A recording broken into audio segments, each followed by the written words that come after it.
Colombia विश्वविद्यालय में राहुल गांधी ने एक संवाद के दौरान कहा कि लोकतंत्र पर हमला भारत के लिए सबसे बड़ा खतरा है। उन्होंने आगाह किया कि देश गंभीर खतरों का सामना कर रहा है, सबसे बड़ा खतरा भारत में लोकतंत्र पर रहा है। देखिए, भारत का लोकतंत्र दुनिया में सबसे मजबूत लोकतंत्र है और इतना मजबूत लोकतंत्र है कि जिस पर लोग विश्वास करते हैं। राहुल गांधी या गांधी परिवार ने कभी आज तक लोकतंत्र पर भरोसा किया नहीं, विश्वास किया नहीं, तो अब क्या उम्मीद करते हैं आप राहुल गांधी जी से कि वो लोकतंत्र पर भरोसा करेंगे? राहुल गांधी जी सत्ता के नशे में रहे हैं और वो भूल चुके हैं कि लोकतंत्र भी देश में है, वो भूल चुके हैं। असदुद्दीन ओवैसी का एक बयान आया है कि हमारी मस्जिदें छीनी जा रही हैं। संभल मस्जिद को लेकर उन्होंने बयान दिया। इस देश में कोई आई लव मोदी तो कह सकता है, लेकिन आई लव मोहम्मद नहीं है। आप देश को कहाँ ले जा रहे हैं? अगर कोई आई लव मोदी कहता है तो लोग खुश हो जाते हैं, अगर कोई आई लव मोहम्मद कहता है तो उसका आपत्ति होगी। अगर मैं मुसलमान हूँ तो मोहम्मद की वजह से हूँ।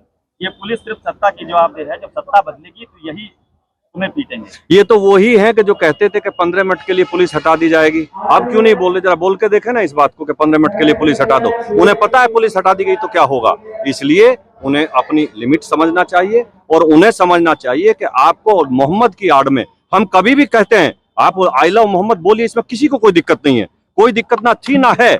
लेकिन दिक्कत इस बात का है, अगर आई लव मोहम्मद के नाम पे आप देश में अराजकता करेंगे तो जेल जाएंगे, कानून के दायरे में आप पे कार्रवाई होगी। और रही मस्जिद छीनने की बात, कौन मस्जिद छीनने की बात कर रहा है? जिन लोगों ने लाखों मंदिर तोड़ के मस्जिद बना दी गई। अगर आज उन मंदिरों को आजाद किया जा रहा है तो हम मस्जिद नहीं तोड़ रहे हैं, हम मंदिरों को आजाद कराने का काम कर रहे हैं, ना कि किसी की मस्जिद तोड़ने का काम करते हैं। सरकार कार्रवाई कर रही है और अभी भी इंटरनेट सेवाएं बहाल नहीं हुई है, तो इस पूरे मामले में देखिए, जिस तरीके से आई लव मोहम्मद के नाम पे पूरे प्रदेश में बवाल काटा जा रहा है, ये एक दंगे की साजिश है। लोग प्रदेश को बांटना चाहते हैं, बढ़ते हुए प्रदेश को देखना नहीं चाहते।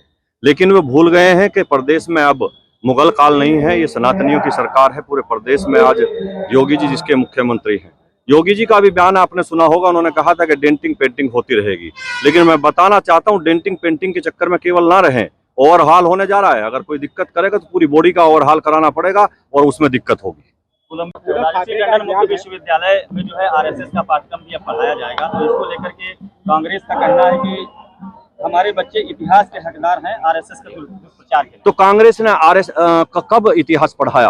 कांग्रेस ने पढ़ाया इतिहास में, पता क्या पढ़ाया? अकबर महान था, बाबर महान था। जो आक्रांता थे, आतंकी थे, वो महान बताए। लेकिन महाराणा प्रताप महान था, अहिल्याबाई होलकर महान थी, ये कब पढ़ाया? पृथ्वीराज चौहान महान थे, ये कब पढ़ाया? उन्होंने ये कभी नहीं पढ़ाया कि उन्होंने तो कहा ना, रामचंद्र जी को काल्पनिक बता दिया था। उनसे क्या उम्मीद करेंगे आप?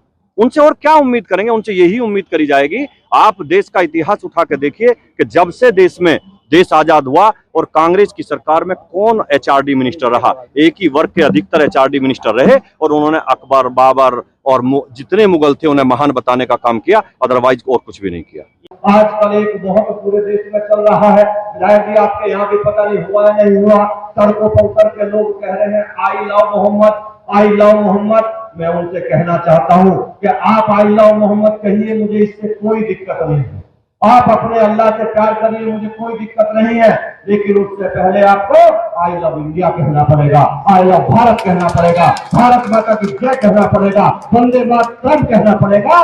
लेकिन दिक्कत की बात यह है, आप भारत माता की जय बोलने में दिक्कत मानते हैं, आप वंदे मातरम नहीं कहते और आई लव मोहम्मद की बात करते हैं। मैं आपको सिरे से खारिज करता हूं, आई लव मोहम्मद कभी नहीं हो सकता अगर आप भारत माँ से प्यार नहीं करते।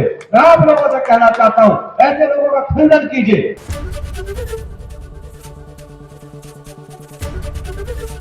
एबीपी गंगा, खबर आपकी, जुबान आपकी।